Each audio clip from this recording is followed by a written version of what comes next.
안녕하세요. 이거 말해야 하나 말아야 하나 엄청나게 고민한 끝에 사연을 보낸 42살 여자입니다. 아직도 저한테 있었던 일을 떠올리기만 해도 심장이 엄청 뛰고 식은땀이 나기 시작하는데요. 이 일은 저희 남편과 가족, 아주 가까운 지인 말고는 아무도 모르는 일인데 하도 답답한 나머지 사연을 보내게 됐어요. 저희 아가씨가 잘못된 사람인지 맞는지 확인해보고 싶은 마음과 조언을 듣고 싶은 마음에 사연을 보내보기로 결정했어요. 다른 시누이들도 이런지 확인해보고 싶은 생각이 들기도 해서 궁금증도 같이 풀고자 이 길고 긴 사연을 적게 됐네요. 동갑내기 남편과 3년 연애 끝에 결혼하게 됐어요. 친구였다가 연애를 하여 결혼한 케이스인데요. 그런 남편한테 6살 어린 여동생이 있다는 것쯤은 알고 있었는데 연애하는 동안 일부러 만나거나 하진 않았었어요. 전 연애하면서 굳이 가족들을 미리 만날 필요까지 있을까? 라는 생각을 가지고 있던 사람이라서 연애하는 동안 남편이 만나자고 하는데도 일부러 만나지 않으려고 자리를 피해왔어요. 근데 지금 생각해보면 미리 만나보는 것도 좋았을 것 같다는 생각을 하기도 하는데요. 그 이유는 우리 아가씨가 매우 별난 사람이기 때문인데요. 아가씨는 기본적으로 좀 이쁘게 생긴 편이에요. 정확히 말하면 싸가지 없게 생겼지만 이쁘게 생긴 건 분명한 얼굴을 가진 사람인데요. 제가 방금 말한 것처럼 우리 아가씨는 생긴 대로 노는 사람이에요. 이쁘게 생긴 편이지만 착하게 생기지 않다는 말로 인물값을 제대로 하더라고요. 기본적으로 예의가 없고 완전 개인주의, 이기적인 사람인데요. 하고 싶은 말이 있으면 걸러서 얘기하지 않고 생각한 그대로 입 밖으로 내뱉어요. 예를 들자면 저와 남편의 상견례 자리였어요. 그때 아가씨를 처음 본 자리였는데요. 안녕하세요. 오빠 여동생 김나영이에요. 예전부터 언니에 대해 많이 들었어요. 오빠가 언니 엄청 착하고 이쁘게 생겼다고 그렇게 칭찬을 많이 해왔었는데 생각한 거에 비하면 그렇게 이쁜 얼굴도 아니네요. 야, 너는 무슨 이런 자리에서 말을 그렇게 해. 넌 입 다물고 가만히 있어. 왜? 오빠가 예전부터 그랬었잖아. 세연이 될 사람 엄청 청순하고 귀엽다고. 내 눈에는 막 귀엽고 그렇지는 않아서 하는 말이야. 오빠 콩깍지 제대로 씌웠구나? 넌 사람 면전에 대고 못하는 말이 없어. 너 끝날 때까지 입 다물고 밥이나 먹어. 아이고 사돈, 제 딸이 아직 철이 없어서 해야 할 말 해선 안 되는 말 잘 구분을 못해요. 이렇게 중요한 자리에서 분위기 어수선하게 만들어서 죄송합니다. 세아가, 내가 얘 대신해서 사과할게. 미안해. 아닙니다. 괜찮아요. 솔직하고 좋네요. 이렇게 기본적인 예의조차 없는 사람이에요. 이건 애교 수준으로 이제껏 엄청 많은 사건 사고가 있었는데요. 우선 아가씨에 대해서 몇 가지 말해보자면 방금 말한 그대로 싸가지를 밥 말아먹은 성격이고 게다가 한 번도 일해본 적이 없는 백수예요. 대학교 졸업한 뒤로 파트타임 아르바이트 몇 개 해본 적은 있는데 그것도 딱 한 달씩만 하고 금방 그만두더라고요.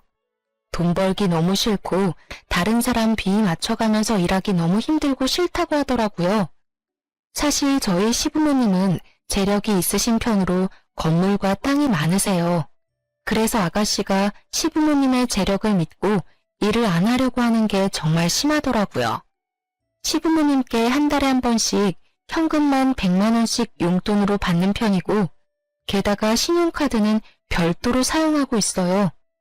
남편과 시어머님께 들어보니 한 달에 신용카드 값만 1000만 원까지도 나온 적이 있다고 하네요.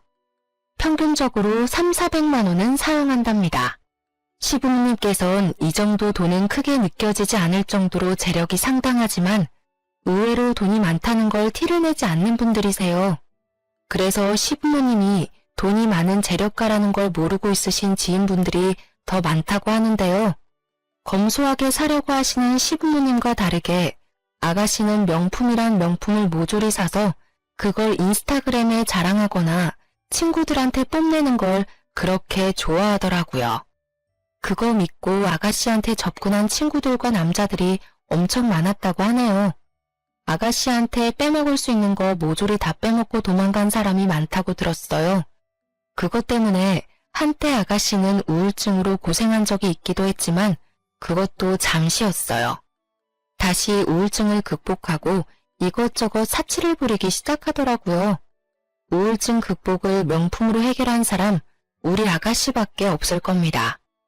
그런 아가씨와 정반대 성향을 가진 사람이 저였어요.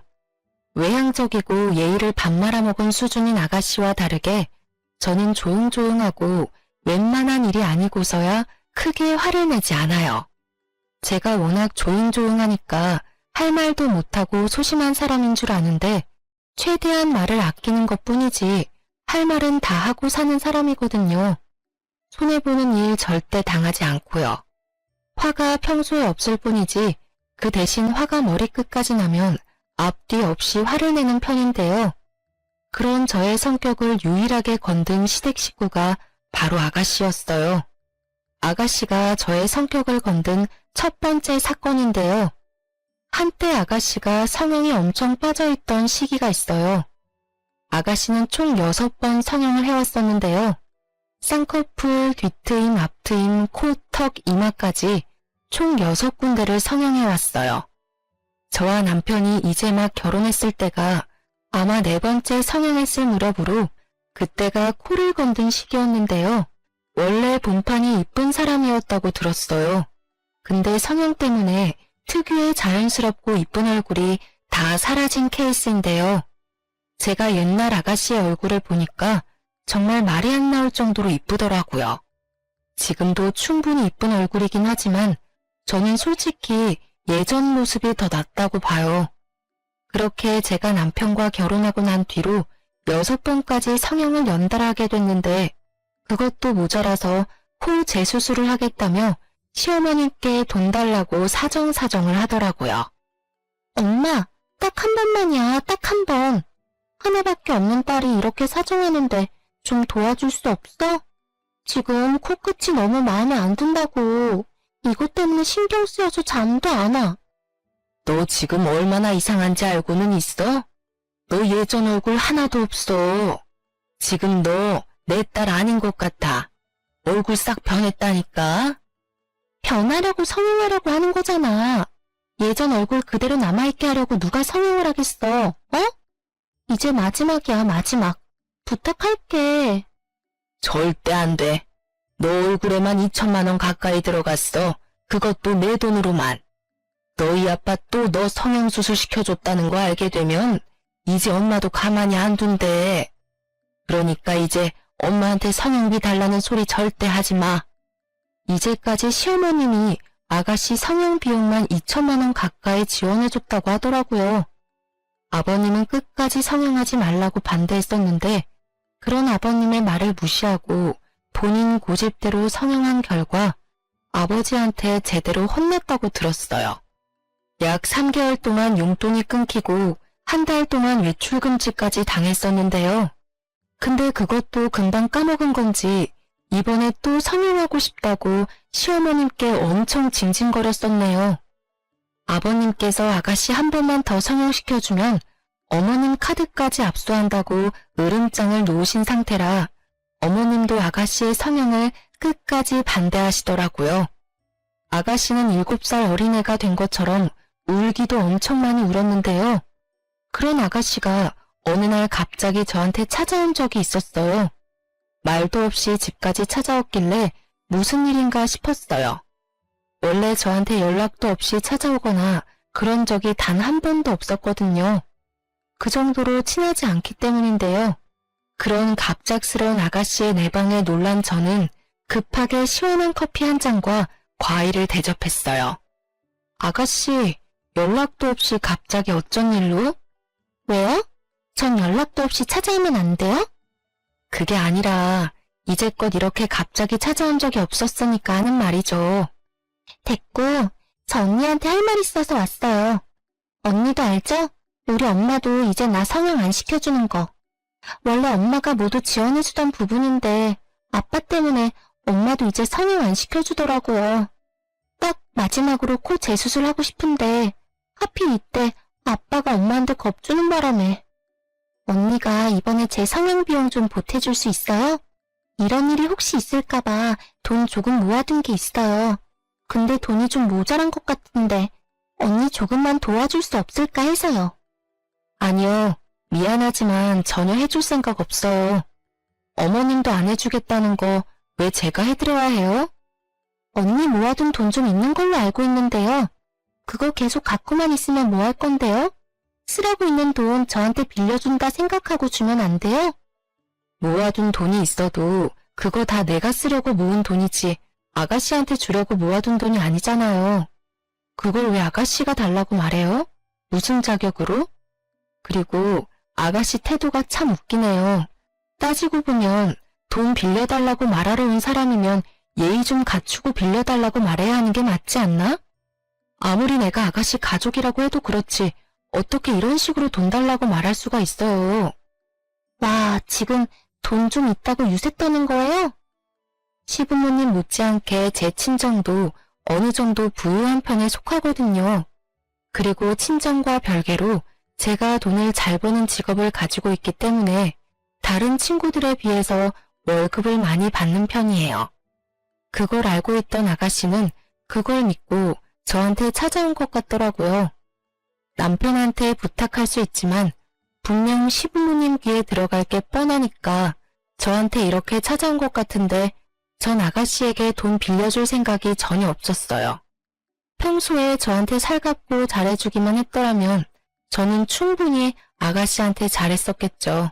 근데 아가씨는 저한테 잘해준 게 전혀 없고 오히려 예의 없게 대해온 적이 많기 때문에 그런 아가씨에게 단돈 10원이라도 주고 싶은 마음이 없었어요. 유세라니요? 제 돈을 그냥 아가씨한테 안 준다는 말을 했을 뿐이에요. 어머님, 아버님이 하지 말라는 건 다 이유가 있어서 하지 말라고 하신 건데 끝까지 해야겠어요. 돈 안 줄 거면 그런 말도 하지 마세요. 참, 돈 안 주실 거면 카드라도 주세요. 할부로 해서 매달 갚을게요. 전 절대 안 빌려줄 거니까 그만하세요. 더 이상 아가씨랑 입씨름하고 싶지 않아요. 좀 빌려줘요. 언니 돈 많잖아요. 일도 꾸준히 하는 사람이 그깟 돈 몇 푼이 뭐라고 왜 안 빌려주는 거예요? 아가씨는 저한테 카드와 돈을 빌려달라고 우기고 전 절대 안 준다고 실랑이를 하고 있는데 때마침 남편이 퇴근하고 집에 도착했습니다. 아가씨가 저한테 돈 달라고 있는 현장을 직접 목격하게 된 거였죠. 남편은 버릇없이 저한테 돈 달라고 하는 아가씨의 모습에 엄청 화가 났습니다. 생각보다 빨리 집에 도착한 남편을 보고 아가씨는 몹시 당황했죠. 사실 아가씨는 남편 몰래 저한테 돈을 빌릴 생각이었어요.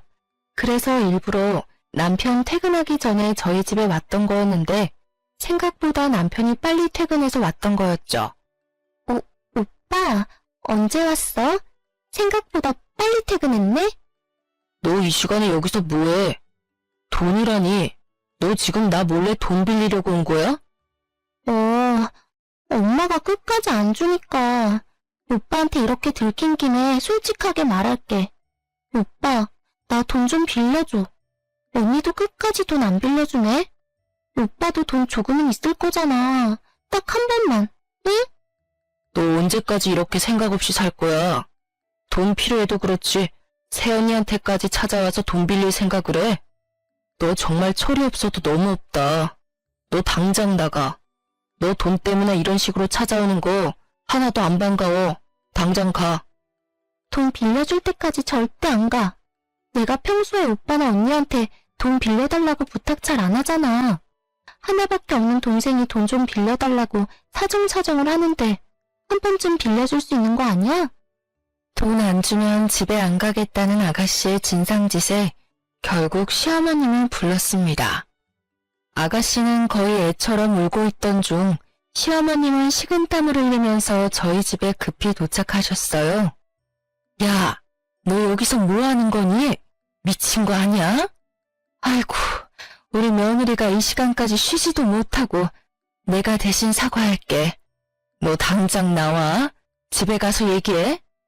어머님, 아버님, 잠시 물 한 잔이라도. 아니야. 너 내일 출근해야 하는데 빨리 자야지. 나 이 계집애랑 얘기 좀 해야겠다. 시어머니께서는 아가씨의 머리채를 잡고 집으로 돌아갔습니다. 집에서 아가씨를 기다리고 있던 아버님은 역대급으로 화를 엄청 내셨다고 들었어요. 뺨까지 맞았다고 하네요. 그리고 당분간 아가씨가 쓰고 있던 신용카드 정지를 시킨다고 하셨습니다.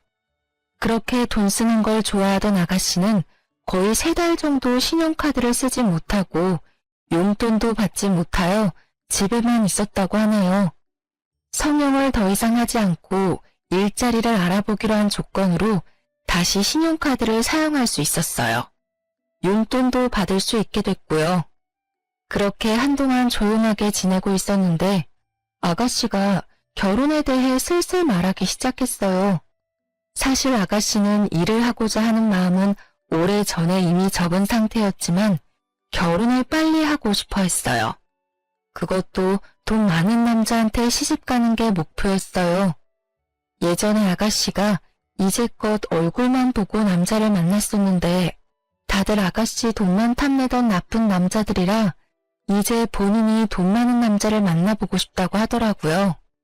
한동안 연애를 하지 않고 혼자 놀고 먹고 사는 것 같더니 주변 친구들이 슬슬 결혼하기 시작하니까 본인도 결혼을 해야 할 것만 같다면서 주변 친구들한테 선자리를 마련해달라고 부탁을 하는 눈치였어요. 몇 번 선자리에 나갔었지만 워낙 아가씨가 푼수이며 직업조차 없으니까 남자들이 하나같이 애프터 신청을 하지 않았다고 해요. 나이가 1살이라도 어렸을 땐 그래도 젊고 이쁜 걸로 매력 어필할 수 있었다고는 하지만 20대 때와는 다르다는 것을 몸소 느끼고 있는 것 같았어요. 취집이 꿈이라고 하던 신우이는 결혼을 포기해야 하나 싶었는데 마지막으로 나갔던 주선자리에 괜찮은 남자를 만났다고 하더라고요. 선을 보고 나서 밖에서 시어머님과 아가씨 저 이렇게 셋이서 만나 저녁을 같이 먹으러 갔었는데요. 그때 신우이가 선본 남자에 대해서 자세하게 말해주더라고요. 저보다 1살 많은 사람인데 회사 하나 운영 중이라고 하네. 키도 180cm는 훌쩍 넘어 보이고 회사가 엄청 잘 되는 것 같아 보여. 차가 좋고 게다가 시계까지. 차 한 대 가격인 걸 차고 나왔더라고. 아가씨, 그 남자 착한 것 같아요? 너무 돈만 따라가는 게 아닌가 싶어서요. 착한 게 뭐가 중요하겠어요. 일단 돈 잘 벌고 게다가 잘생긴 게 중요하지. 사실 주변 친구들 다 하나같이 능력 하나도 없는 남자들이랑 사귀더니만 그 남자들이 어느 순간 성공해서 큰돈 만지고 있더라고. 그래서 내 친구들은 그거 하나 믿고 지금 엄청 떵떵거리고 살아요. 개구리 올챙이 쪽 생각 못한다더니 옛날에 남자친구 못났던 건 생각 못하고 성공하니까 그때 바로 결혼하더라고요. 오히려 내가 남자친구 안 사귀고 혼자 지내니까 날 좀 우습게 생각하는 것 같기도. 야, 그 친구들 욕할 거 하나도 없어. 지금 남편들이 아무리 못났어도 사람 함부로 안 버리고 끝까지 옆에서 자리 지키고 있었던 거잖아. 당연히 성공하면 결혼하는 게 당연한 거고. 너는 그런 애들이랑 다르게 남자 얼굴만 보고 사귀느라 이제껏 엄마랑 아빠가 힘들게 번 돈 다 남자한테 뜯기기나 하고. 너나 잘해 너나. 오늘 선본 남자가 아무리 사업가라고 해도 너무 믿지 마. 사람 한 번 보고 너무 믿는 거 아니야. 어머님 말씀이 맞았어요. 사실 아가씨는 남자 보는 눈이 하나도 없거든요. 선본 남자가 잘생기고 돈 많은 청년 사업가라고는 하지만 딱 한 번만 보고는 전부는 알 수 없는 거잖아요. 너무 믿지 말고 몇 번 더 만나보고 이 사람 괜찮다 싶을 때 연애하든 결혼하든 알아서 하라고 했더니 그런 어머님과 저의 말을 무시하고 벌써부터 결혼할 생각을 하더라고요. 남자 쪽에서도 아가씨가 마음에 들었는지 연애하자는 말을 하지 않고 결혼하자는 말을 은근슬쩍 했다고 했다네요. 그 말을 듣자 어머님은 좀 걱정이 됐지만 그래도 이렇게 보잘것없는 딸과 결혼해주겠다는 남자가 있을 때 어서 시집 보내야 되겠다는 생각을 하셨어요. 근데 아가씨가 결혼에 대한 생각이 강해질 때쯤 슬슬 돈에 대해 걱정을 하기 시작했어요. 아무래도 이제껏 일을 한 적이 없으니 당연히 모아둔 돈이 없잖아요. 그래서 어떻게 결혼 준비를 해야 하나 고민하는 것 같았어요. 시부모님은 결혼 비용 전액 지원해줄 생각이 전혀 없다고 했거든요. 일부만 지원해줄 뿐 그 이상의 비용은 절대 지원을 해주지 않겠다고 단호하게 말씀을 하셨어요. 아무리 결혼할 남자가 돈 많은 청년 사업가라고 해도 여자 쪽에서도 어느 정도 돈을 갖고 있어야 하는 게 맞다 보니 신우는 걱정이 많아 보였어요. 그런 아가씨가 금요일 저녁에 우리 부부에게 같이 밥을 먹자고 했는데요. 퇴근하고 같이 만나자고 하더라고요. 저와 남편은 회사가 가까워서 같이 만나 약속한 가게로 갔어요. 그렇게 같이 저녁을 먹으면서 아가씨가 만나자고 한 이유를 듣게 됐는데요. 언니, 오빠, 나 결혼하고 싶은 남자 있는 거 알지? 그 남자 절대 놓치고 싶지 않은데 내가 돈이 하나도 없잖아. 아빠랑 엄마가 7천만 원까지만 줄 생각이라고 그 이상은 절대 안 주겠다네. 딱 1억 채워서 시집 가고 싶은데 오빠랑 언니 돈 있으면 3천만 원만 줄 수 있어? 3천만 원이 땅 파면 나오는 돈인 줄 알아? 내가 그걸 왜 너한테 줘야 하냐? 그러니까 돈 좀 모으면서 살지. 그래도 너가 내 동생이고 오빠로서 아예 안 줄 수 없으니까 딱 1,000만 원만 줄게. 그 이상은 안 돼. 맞아요. 3천만 원까진 못 줄 것 같아요, 아가씨. 우리가 1,000만 원만 도와줄 테니까 아버님, 어머님이 주신 돈이랑 잘해서 결혼 준비 잘해봐요. 그럼 8천만 원밖에 없는 건데 그걸로 어떻게 결혼 준비를 하라는 거예요? 남자 쪽에서 이것저것 많이 해줄 것 같은데 요즘 집값이 얼마나 비싼 줄은 알고 있어요? 그걸 왜 저희한테 따져요? 그럼 이래서 돈 모아두지 그러셨어요. 이제까지 놀기만 해놓고 왜 우리한테 돈 안 주냐고 징징거리면 어쩌자는 건데요. 우리는 뭐 돈을 편하게 버는 줄 알아요? 오빠랑 언니 결혼할 때 엄마 아빠한테 지원 받은 거 많았을 거잖아요. 우리 양가 부모님한테 지원 전혀 안 받았어요. 우리 부부가 이제껏 벌어놓은 돈으로 시작했고 지금 살고 있는 신축 34평 아파트도 열심히 돈 모은 덕분에 들어갈 수 있었고요. 우리가 다니고 있는 대기업 회사, 집 이런 거 운이 좋아서 이룬 게 단 하나도 없었어요. 우리가 서로 노력해서 이룬 결과라고요. 근데 아가씨는 모든 걸 다 편하게 얻고 싶은 거잖아요.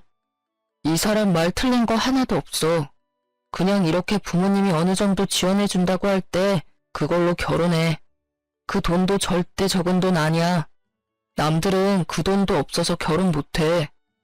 우리 집에 시집와서 쥐뿔도 안 한 주제에 말만 잘하네. 아가씨, 방금 뭐라고 했어요? 제가 쥐뿔도 안 했다고요? 그렇잖아요. 언니가 우리 집에 시집와서 해준 게 뭐가 있어요?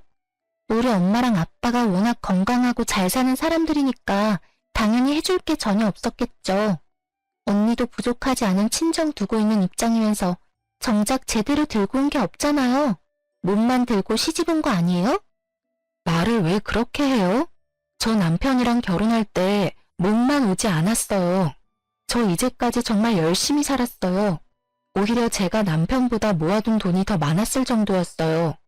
따지고 보면 아가씨야말로 몸만 들고 시집 가는 거 아니에요? 한 번도 본인을 위해 제대로 이룬 일은 있어요? 취직하고 싶어서 결혼하는 사람이 아가씨면서 왜 날 낮잡아보고 그러냐고요. 취집이요? 말이면 단 줄 알아요? 내가 100억이나 1,000억 이렇게 큰 돈을 달라고 하는 것도 아니고 3천만 원 달라고 한 것뿐인데 치사하게 그거 하나 못 빌려줄 수 있냐고요. 우리한테 돈 맡겨놨어요? 돈 필요할 때마다 우리한테 매번 돈 달라고 하는 아가씨 때문에 정말 스트레스 받아요. 어지간네 정말. 언니 정말 재수없고 거지 같아요. 그깟 돈 하나 못 빌려줘서 이러고 있는 게 어이없거든요. 차라리 돈이나 빌려주고 잔소리 하든가. 너무 예의 없게 말하는 아가씨의 태도에 남편은 결국 화가 난 나머지 아가씨의 뺨을 때렸어요. 사람들은 웅성웅성하고 남편한테 맞은 아가씨는 눈물을 흘렸는데요. 내가 뭘 잘못했다고 또 때려? 오빠 요즘 내가 뭘 하나만 때리더라? 너 말 그렇게 하는 거 고쳐. 그리고 이 사람 말대로 우리가 왜 널 도와줘야 하는 건데? 부모님이랑 우리가 널 도와주는 게 왜 당연한 것처럼 말하냐고. 솔직히 너 결혼한 거 맞아? 결혼한다는 녀석이 이제까지 집에 결혼할 남자 한 번도 안 데리고 온 게 말이나 돼? 그 사람이 워낙 바쁘니까. 바빠도 그렇지. 너 그 사람 내 눈앞에 데리고 오기 전까지 부모님도 그렇고 우리한테 돈 한 푼이라도 받을 생각하지 마. 그 사람이랑 그렇게 결혼하고 싶으면 그 돈 많은 남자한테 결혼 비용 전부 내라고 하던지. 그리고 너 당장 언니한테 사과해. 몸만 왔다. 아무것도 안 했다. 이딴 말을 너가 왜 하는데? 엄마도 가만히 있는 걸 왜 너가 이래라 저래라 말하냐고. 정작 아무것도 안 하고 있는 놈이. 너 당분간 우리 볼 생각하지 마. 이날 남편한테 제대로 혼난 아가씨는 집에 가서도 시부모님께 엄청 혼났어요. 아가씨를 집으로 데려다 줄 겸 시부모님한테 이날 있었던 일을 모두 말하기 위해 아가씨를 데리고 시부모님 댁으로 바로 갔었는데요. 시부모님은 이날 있었던 일에 대해 전부 들은 순간 화가 엄청 나셨어요. 야, 너가 뭔데 오빠네한테 돈을 달라고 뻔뻔하게 요구를 할 수가 있어. 우리가 7천만 원 주는 것도 모자라다고 했다며? 이게 정말 정신이 어떻게 된 거야? 너 게다가 새언니한테 몸만 왔다는 둥, 거지 같다는 둥, 그런 말 정말 했어? 솔직히 이해가 안 가. 시동생한테 돈 주는 게 그렇게 아깝나? 엄마도 그래. 하나밖에 없는 딸이 시집 간다는데 고작 7천만 원밖에 안 줘? 너가 뭔데? 이제까지 엄마 아빠 돈만 축 내던 년이 7천만 원 받는 것도 감사하게 생각해야지. 지금 너가 더 거지 같아. 오빠는 장가 갈 때 우리 돈 하나도 안 가져갔어. 그리고 너가 몰라서 하는 말 같은데 너 새언니는 우리 집에 시집 올 때 나한테 명품 가방이며 용돈 쓰라고 2천만 원까지 줬던 사람이야. 절대 몸만 온 사람이 아니라고. 지금 이 나이에 부모님 도움 하나도 안 받고 사는 부부가 얼마나 많을 것 같아? 너 새언니 발톱 때만도 못한 인간이야. 그런 너가 새언니한테 그런 말 할 자격 전혀 없어. 엄마는 누구 편이야? 내가 죽는다고 해도 그런 말 할 거야? 결국 시어머님은 화를 참지 못하고 주방에 있던 가위로 아가씨의 머리카락을 듬성듬성 자르기 시작했어요. 결국 더벅머리로 슈컷이 돼버렸는데요. 항상 긴 생머리만 고집하고 머리에만 한 달에 100만 원 가까이 투자하던 아가씨는 이날 하도 울어서 탈수 증세까지 왔었어요. 곧 결혼을 앞두고 있는 아가씨 입장에서 당연히 놀랄 일이죠. 그런 와중에도 결혼 준비를 하려고 하던 아가씨에게 안 좋은 소식이 들렸는데요. 아가씨가 상견례 자리를 갖기 전 결혼할 남자친구를 우리에게 소개시켜준다고 자리를 마련하려고 했어요. 그렇게 저녁을 같이 먹기로 날을 잡았는데요. 같이 저녁 먹기로 한 당일 갑자기 아가씨한테 울면서 전화가 왔습니다. 놀란 우리는 서둘러 아가씨한테 갔는데요. 시댁에 도착하니 시아버님은 말없이 담배만 피우시고 시어머님은 침대에 누워서 시름시름 앓고 있었습니다. 거실 바닥에서 아가씨는 엉엉 울고 있었고요. 알고 보니 결혼 약속을 한 남자친구가 사기꾼이라고 하더군요. 청년 사업가라는 것은 전부 거짓말이었고 아가씨처럼 순진한 사람들만 꼬셔서 돈을 받아내던 사람이더라고요. 알고 보니 전에도 몇 명의 여자들과 결혼 약속을 잡아놓고 수천만 원씩 돈을 받아낸 뒤 잠수를 탔던 사람이었습니다. 다행히 아가씨는 부모님께 받기로 한 7천만 원 모두 사기당하진 않았지만 약 2천만 원 가까이 뺏겼다고 들었어요. 그래도 2천만 원이란 돈이 절대 적은 돈이 아니잖아요. 시부모님은 끝까지 속만 썩이는 아가씨 때문에 많이 지친 상태였어요. 아가씨는 결혼 사건 이후 한동안 쥐 죽은 듯이 지내는 듯 했어요. 시부모님도 화병까지 찾아올 정도로 많이 스트레스를 받아 했지만 좀 진정된 느낌이 들었어요. 이 시기에 전 임신하게 됐어요. 저희 부부가 아이를 너무 좋아하는데 결혼한 지 꽤 됐는데도 아이가 잘 생기지 않아서 그게 참 걱정이었는데요. 한동안 이런저런 일이 많았었기에 우리 부부도 그렇고 시부모님도 많이 지치고 우울했었는데 제가 임신을 한 덕분에 집안 분위기가 180도 확 달라졌어요. 시부모님은 제가 임신했다는 소식을 듣자마자 정말 행복해 하셨어요. 시어머님은 눈물까지 흘리면서 절 꼭 안아주시기까지 했는데요. 아이 하나로 이렇게 가족 전부 다 행복해하는 모습을 보니 제가 다 기분이 좋았어요. 근데 정작 아가씨는 엄청 좋아하지 않았어요. 오히려 제가 임신한 게 반갑지 않은 눈치였는데요. 제가 임신한 순간부터 시어머님께서 산모와 아이에게 좋은 음식부터 영양제까지 한가득 챙겨주셨는데요. 아무래도 첫 손자이기도 하고 제가 워낙 아이 갖기 힘든 몸을 가진 상태에서 아이가 생긴 거라 산모부터 건강해야 아이가 건강한 거라고 엄청 잘 챙겨주셨어요. 근데 시누이는 온 가족이 저한테만 관심이 집중되는 게 싫었었나 봐요. 질투가 심해지더라고요.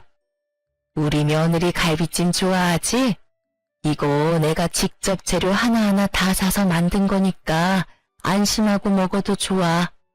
이럴 때 엄마가 많이 먹어야지 뱃속에 있는 아기도 무럭무럭 자라는 법이야. 잘 먹겠습니다. 제가 임신하는 바람에 어머님이 고생 많이 하고 계시네요. 죄송해요. 제가 빨리 아기 낳고 집안일 자주 도와드릴게요. 너가 건강한 아이 낳아주는 것만으로도 그게 나한테 효도야, 효도. 너랑 아이만 건강하면 그걸로 됐어. 응? 고작 임신한 걸로 엄청 유세떠네. 임신한 게 우리 집안의 자랑이야. 너는 제발 그 입 다물고 조용히 있어. 가족들 있는 앞에서 사소한 일조차 질투할 정도였는데요.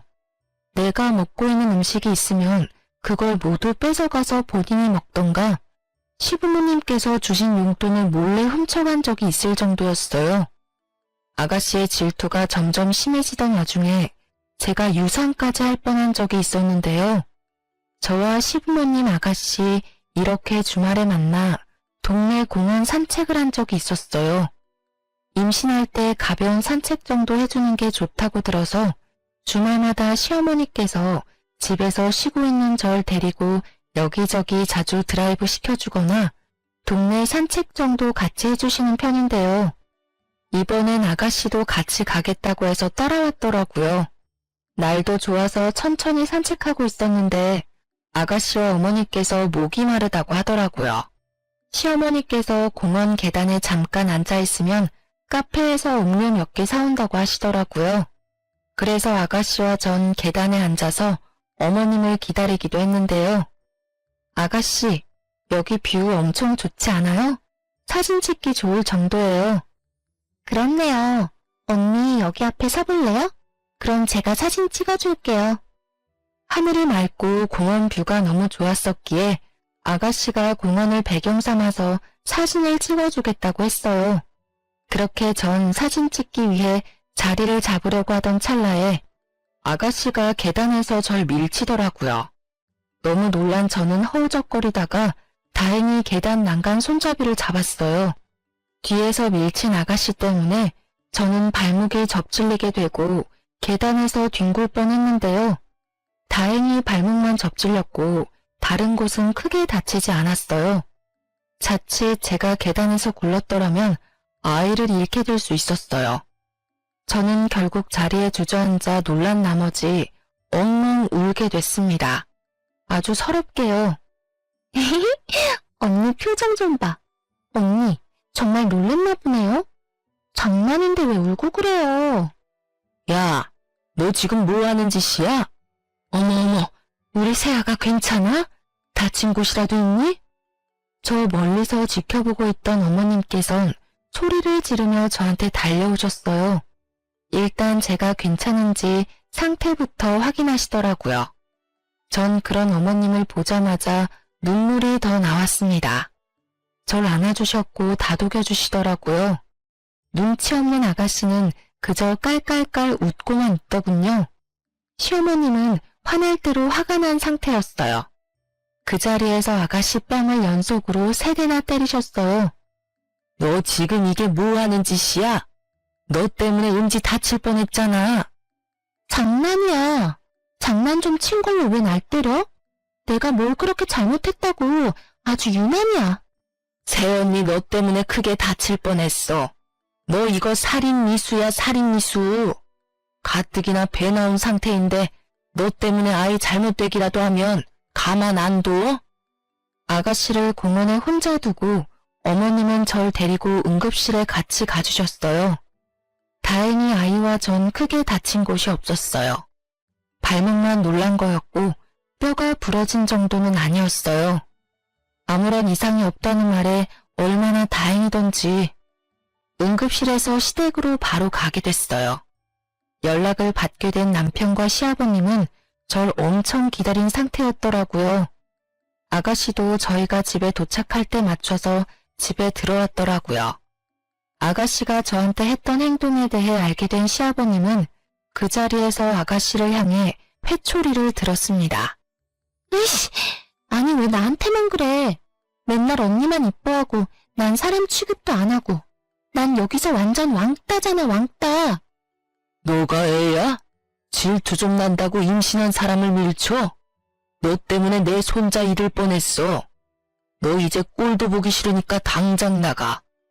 엄마랑 아빠는 나보다 며느리랑 손자가 그렇게 좋아? 어? 내가 뭐만 하면 안 돼 싫어. 이런 말만 하고 며느리는 우쭈쭈나 하고. 나 정말 억울해서 못 살아. 그 입 닥쳐. 너 때문에 내 아이 죽을 뻔했어. 절대 용서 못해. 알겠어? 한마디만 더 하면 너 경찰서에 넘길 거야.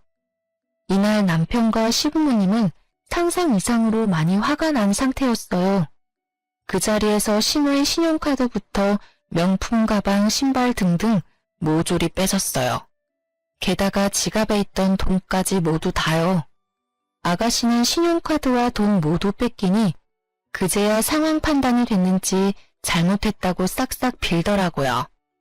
내가 잘못했어. 내가 앞으로 조용히 입 다물고 살게. 그러니까 제발 카드만이라도 돌려줘. 어? 너 이제 앞으로 내 자식 아니야. 돈밖에 모르고 이기적인 자식 새끼. 이제 없다고 생각하는 게 마음 편해.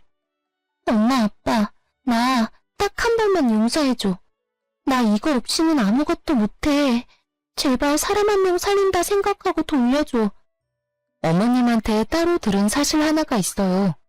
그건 아가씨의 남자친구 이야기였는데요. 저한테 그런 몰상식한 행동을 하기 전부터 아가씨가 한 남자를 만나고 있었다고 하네요. 예전에 사기꾼 한 명 만난 뒤로 남자 안 만날 것처럼 살더니 언제부터 돈 씀씀이가 다시 커졌다고 해요. 한동안 집에만 있는 것 같더니 일주일에 6일을 밖에서 생활하는 것 같길래 시부모님 입장에서 좀 이상하다고 느꼈다네요. 신용카드 값만 500만 원 이상씩 몇 달을 그렇게 썼다고 해요. 한 번만 더 이렇게 쓰면 신용카드 정지시킨다고 경고까지 했었는데 계속 그렇게 써왔다고 해요.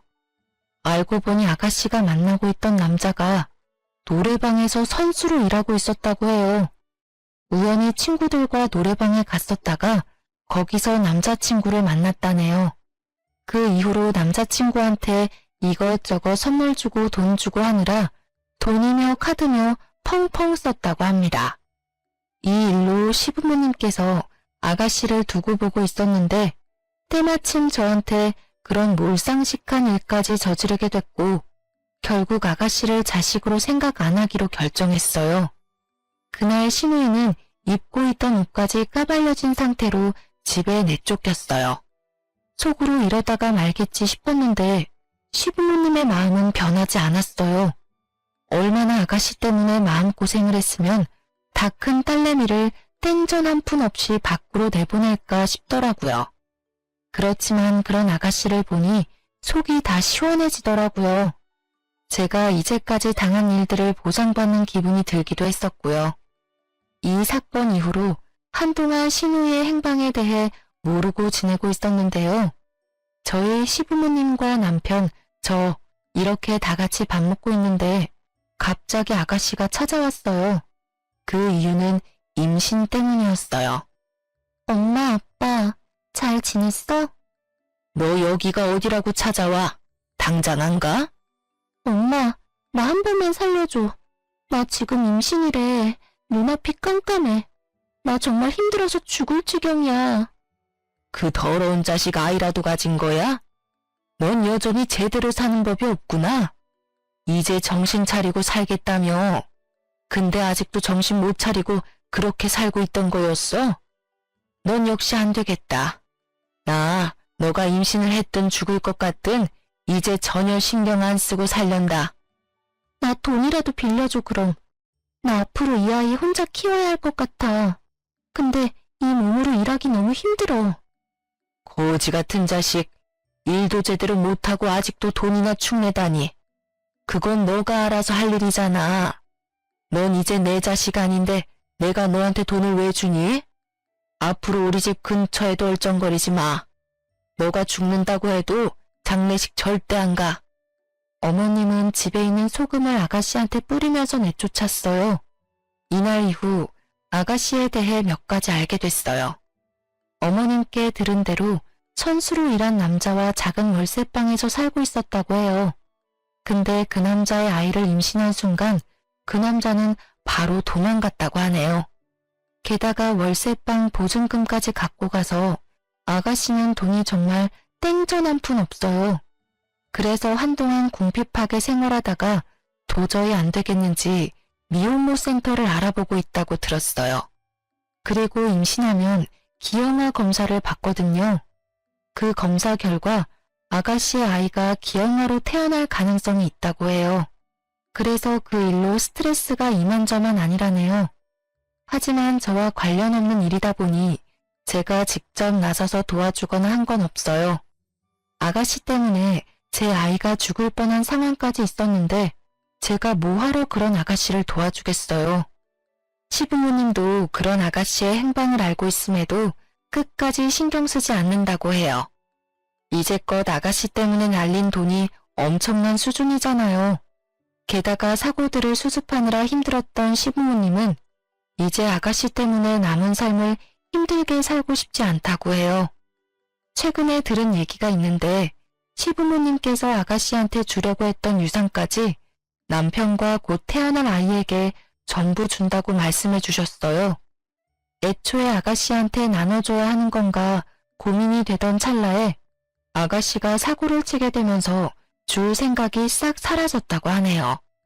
처음에 괜찮다고 거절은 했었지만 오히려 시부모님이 괜찮다고 앞으로 이 험한 세상 살아가야 할 우리 손자를 위해서라도 받아야 한다고 시부모님께서 말씀해 주시더라고요. 가끔 아가씨한테 전화가 오고 있는데 전 절대 받지 않고 있어요. 시어머님한테도 가끔 문자나 전화로 본인이 어떻게 살고 있는지 알려준다고 하는데 어머님은 절대 전화를 받지 않는다고 해요. 남편은 가끔 저한테 아가씨 때문에 고생시킨 거 너무 미안하다고 사과합니다. 아가씨 때문에 우리 아이를 잃을 뻔한 걸 생각하면 아직도 가슴이 쿵 하고 내려앉는 것 같다네요. 저도 마찬가지로 그때 생각만 해도 아찔해요. 한때 편하게 돈만 쓰면서 살던 아가씨가 질투와 남자 눈에 멀어서 결국 본인 인생을 망쳤어요. 앞으로 아가씨 때문에 마음 고생할 일이 없어서 너무 행복하고 좋네요. 곧 태어날 아이만 신경 쓰고 살 생각이에요. 어머님, 아버님도 곧 태어날 손자가 너무 보고 싶다고 노래를 부르세요. 전 이번 결혼 생활을 하면서 느낀 게 있다면 남편을 보면 그 가족에 대해 안다고 하는데 꼭 그렇지만은 않았어요. 개인적인 생각으로는 남편이 가운데서 어떻게 행동하느냐가 매우 중요한 것 같아요. 그리고 집안의 중심이자 어른인 시부모님도 어떤 사람인지 꼭 볼 필요가 있다고 생각해요. 한때 고생은 많이 했었지만 앞으로 열심히 행복하게 살 생각이에요. 이제까지 저의 이야기를 들어주셔서 감사합니다.